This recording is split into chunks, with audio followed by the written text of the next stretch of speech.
They call it hate week, but the truth is, I always hate Dallas.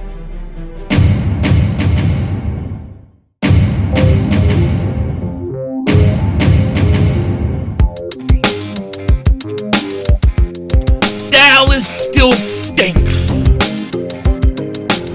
Yo, by the way, Dingbat here, they say, oh, Dak Prescott, he's 9 and something against the Eagles. He's got a 33-8 record versus the NFC East. Oh my gosh.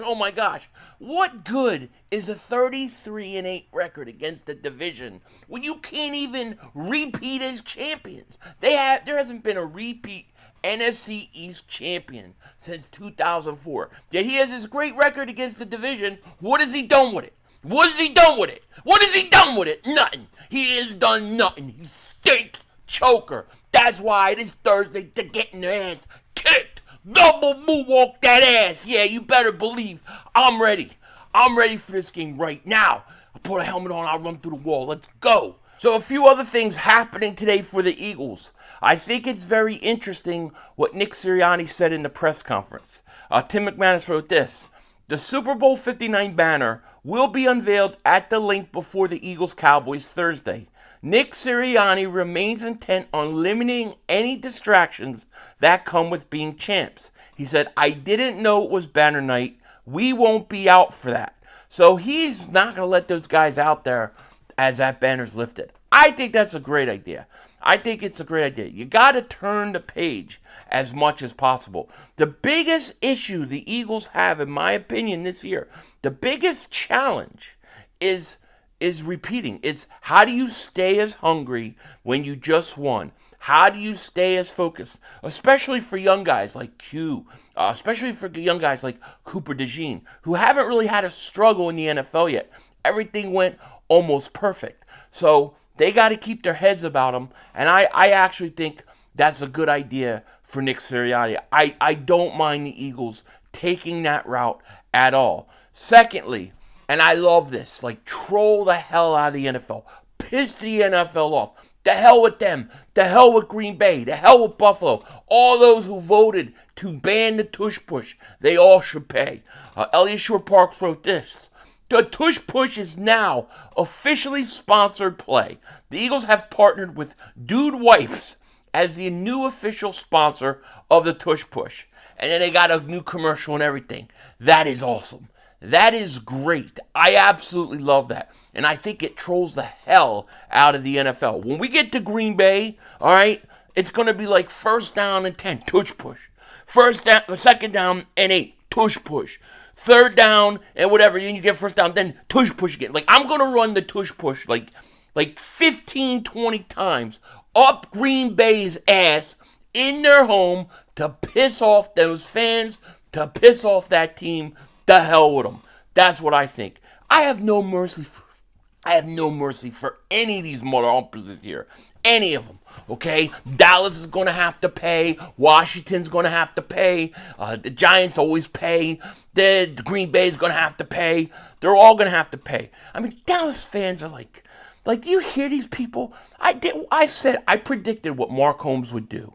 I predicted it to a T. He would be upset, complain, get drunk, pass out on his floor, and then he would slowly start to accept it. Then all of a sudden, he would slowly start to like it.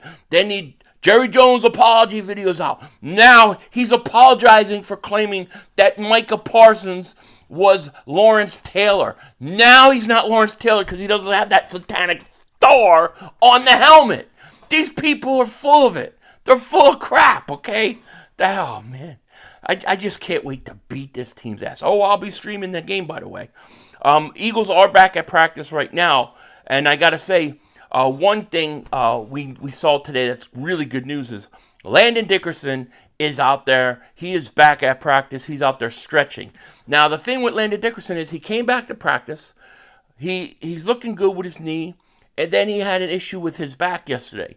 But it looks like he's there today. And I'm still saying Landon Dickerson is going to play this game. he will play versus Dallas, and that's going to be a big problem for the Dallas Cowboys. It really is. Also, the big question for the Eagles is who's going to start at corner.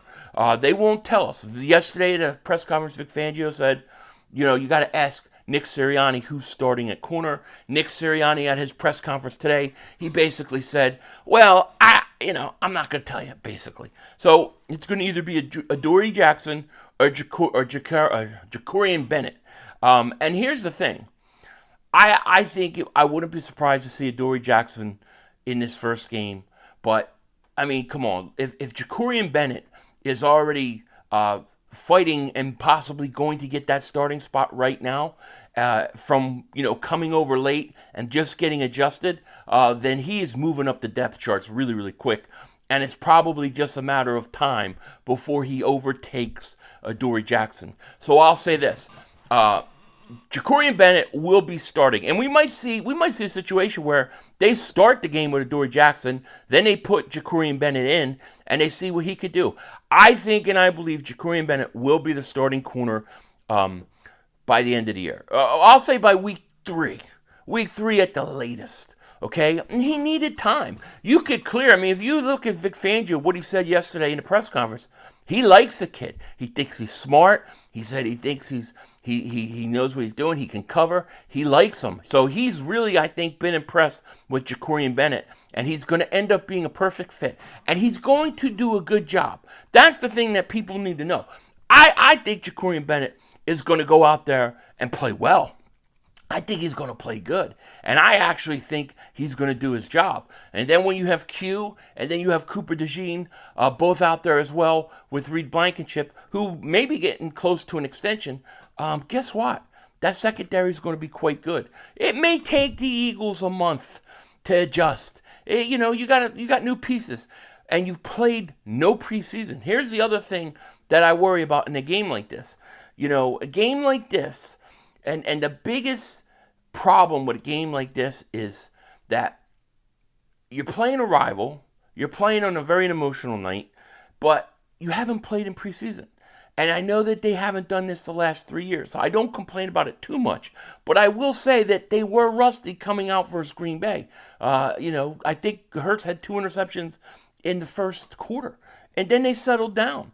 So the question is the Eagles haven't played at all. But then on the other hand, you have Dallas. Dallas hasn't played their offense at all either. I mean, Pickens has taken no snaps with Dak Prescott as the quarterback. So how long does it take for them to adjust? The team that can kind of knock the rust off is going to have a big advantage. The advantage Cowboys have going for them in this game is basically that if you're going to have an upset, these kind of games, these upsets, they happen early in the season within the first 4 games. The Eagles 2-2 last year, if you remember, they lost to Atlanta. The Atlanta game is the perfect example. Barkley 99 out of 100 times would not drop that ball at the end. But I think not playing preseason, I think all that affects it.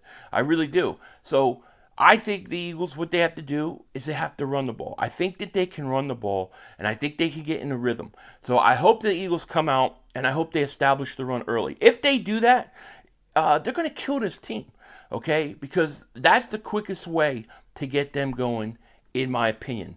Come out, establish the run, and you're set. See, I think this game is going to be all about the running game.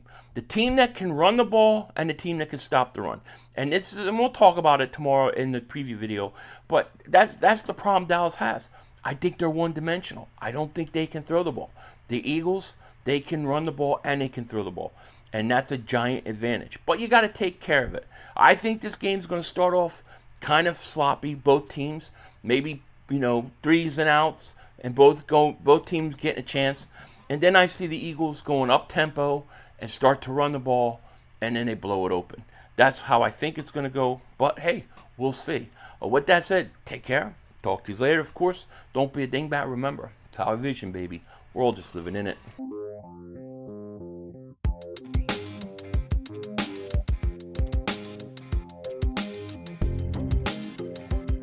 All right, so a few things here. First off, shout out to Saquon Barkley on being the #1 football player in the NFL Top 100. I thought it was deservingly so. He should have won the MVP last year, but because he's not a quarterback, he got ripped off. So shout out to Saquon. Second, we've got America's game premiering tomorrow night. The Eagles Super Bowl championship. They're going to go over the run. I don't think I'm in this one. I was in the first Philly special one, but I had to delete my Super Bowl stuff so early. Nobody could ever go through it. So I think I'm probably not going to be in this one, but that's okay. I'm going to be watching it anyways, and I hope you will too. Denzel Washington out. That's all, folks. The brother screwed us.